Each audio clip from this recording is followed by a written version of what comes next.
Hello beautiful soul. मैं Bhumika, astrologer, numerologer, tarot card reader and your life coach. हमने reiki के level 1 के 4 parts complete कर लिए हैं और आज से 5th पार्ट स्टार्ट हो रहा है। देखिए, मैं छोटे छोटे वीडियोस क्यों बनाती हूँ, ताकि हर इंसान उसको अच्छे से देख सके। कभी क्या होता है कि 20-25 या आधे घंटे का वीडियो होता है तो बोर होने लगते हैं या अच्छा नहीं लगता है या काम आ गया तो वीडियो आधा अधूरा रह गया, फिर वो छूट जाता है।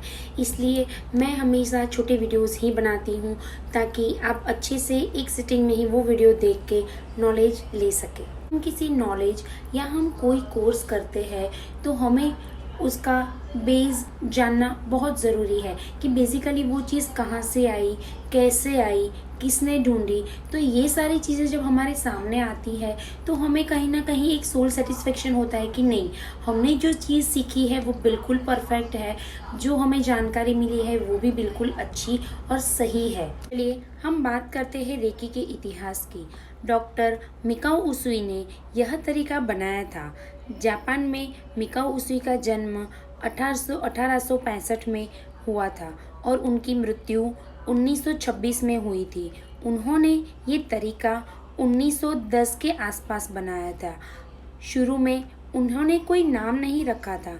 रेकी पहले जापान में, फिर यूएस में गई और फिर पूरे विश्व में फैल गई। इसके पीछे एक बहुत ही रोचक कहानी है। मिकाओ उसुई ने अपने आध्यात्मिक उत्थान के लिए मास्टर जानेन के सानिध्य में ध्यान करना शुरू किया। जैसे जैसे वो आगे बढ़ते गए, मास्टर जानेन उनको आगे बढ़ाते रहे। अब इस प्रैक्टिस में 21 दिन की एक मेडिटेशन थी। वो मेडिटेशन में बिना खाना पिए उनको मेडिटेशन करना था और वो मेडिटेशन एक माउंट कुरामा यामा पर करना था। इस इमेज में आपको कुरामा यामा नाम की जगह का चित्र दिख रहा है। यह एक केव थी और ऐसा माना जाता है कि यहाँ से जो एक झरना गिरता है, अगर वो झरने का पानी 21 दिन तक आपके क्राउन चक्रा पे गिरता है तो आपका क्राउन चक्रा खुल जाता है।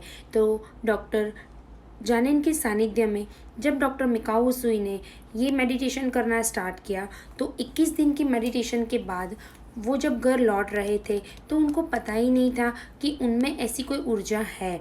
जब वो जा रहे थे तो सडन से कोई ऊर्जा आई और वो मूर्छित हो गए। जब वो मूर्छित अवस्था से वापस आए तब उनको बड़ा ही आनंदित महसूस हुआ।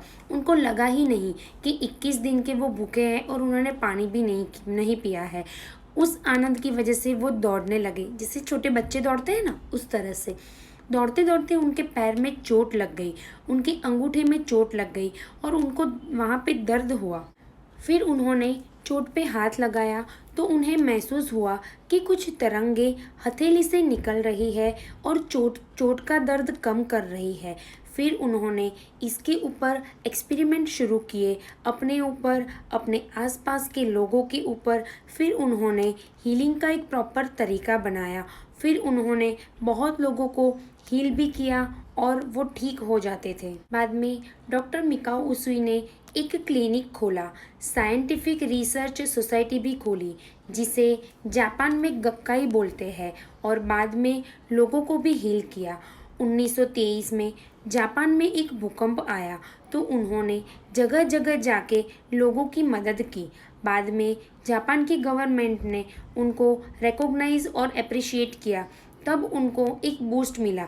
तब तक मिकाओ उसुई ने इस विद्या को डेवलप कर लिया था, कैसे सिखाना है और कैसे आगे बढ़ाना है। फिर वो 62 वर्ष की आयु में उनका निधन हो गया। जब उनका निधन हुआ तब उनके पास केवल 19 से 20 शिष्य थे, जिसमें से एडमिरल उड़ीसा और कमांडर चिरियो हयाशी वो प्रमुख शिष्य थे। बाद में मिकाओ उसुई के निधन के बाद उड़ीसा ने उनका क्लिनिक और एडमिन का काम संभाला और डॉक्टर चिरियो हयाशी ने रेकी को आगे सिखाने का काम शुरू किया। तो हमने देखा कि डॉक्टर मिकाओ उसुई के बाद चिरियो हयाशी जी ने इस विद्या को आगे सिखाने का काम शुरू किया। अगर मैं ये बोलूँ कि मिस हवायो तकाता ना होती तो रेकी जापान में ही रह जाती। मिस तकाता कौन थी? मिस तकाता एक जापानी मूल की अमेरिकन सिटीजन थी।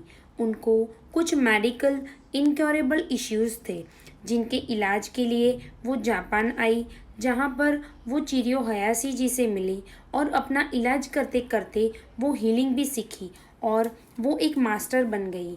वहाँ से वो वापस यूएस गई और 80 वर्ष तक सिखाती रही। उस समय वो एक अकेली मास्टर थी जो जापान के बाहर लोगों को रेकी हीलिंग सिखाती थी और वे आगे भी मास्टर बनाती रही। अब ये रेकी भारत में कैसे आई? तो ये भारत में यूएस से होकर आई। यूएस में international centre for reiki training से आई, जिनको अभी विलियम ली रैंड सर चलाते हैं। वो आज भी इनको आगे बढ़ाते हैं।